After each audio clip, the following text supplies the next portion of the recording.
అయ్యా యనుమల రేవంతాలు సారు చెప్పుండ్రి. నాకు నచ్చిన మతాన్ని నేను ఆచరించవచ్చు, అదే సమయంలో ఇతర మతాలను గౌరవించే వాతావరణాన్ని రాష్ట్రంలో తీసుకొచ్చినాం.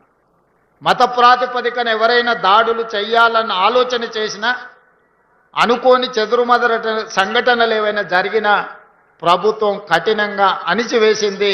ఇనరా ఏమంటుండో ఇంకా మస్తుగానే అన్నాడు మొత్తం ముచ్చటి నుండ్రి. తొందరలోనే శాసనసభలో హేట్రెడ్ స్పీచ్ మీద కూడా చట్టాన్ని తెస్తాం. అయ్యా రేవంతాలు సారు పక్క మతాల మీద పడి తక్కువ చేసి మాట్లాడేటందుకు పబ్లిక్ ఎవరు పని లేకుండా లేరు.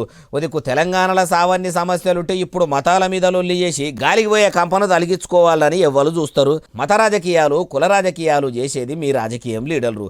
కులాల కుళ్ళు మతాల మంటలు పెట్టి ఆ మంటల్లో సలిగాసుకునేదే మీ లీడర్లు. ప్రజలు ఏ ఊళ్ళో చూసినా హిందూ ముస్లిం ఆయి బాయి క్రిస్టియన్ హిందూ బ్రదర్ సిస్టర్ అన్నట్టే ఉంటారు. వాళ్ళ ఇళ్ళ పండుగలైతే వీళ్ళు పోతారు, వీళ్ళ ఇళ్ళ పండుగలైతే వాళ్ళు పోతారు. కానీ రాజకీయం లీడర్లు వాళ్ళు అట్లా ఉంటే చూసి ఓర్వజాలక కీట పంచాదులు తీసి పానమసంటోళ్ళ నడమ పగలు పెంచుతారు. ఈ ముచ్చటంతా మీకు తెలియంది కాదు, యాద్ చేస్తున్నాం అంతే అంటుర్రు ఈ ముచ్చటి.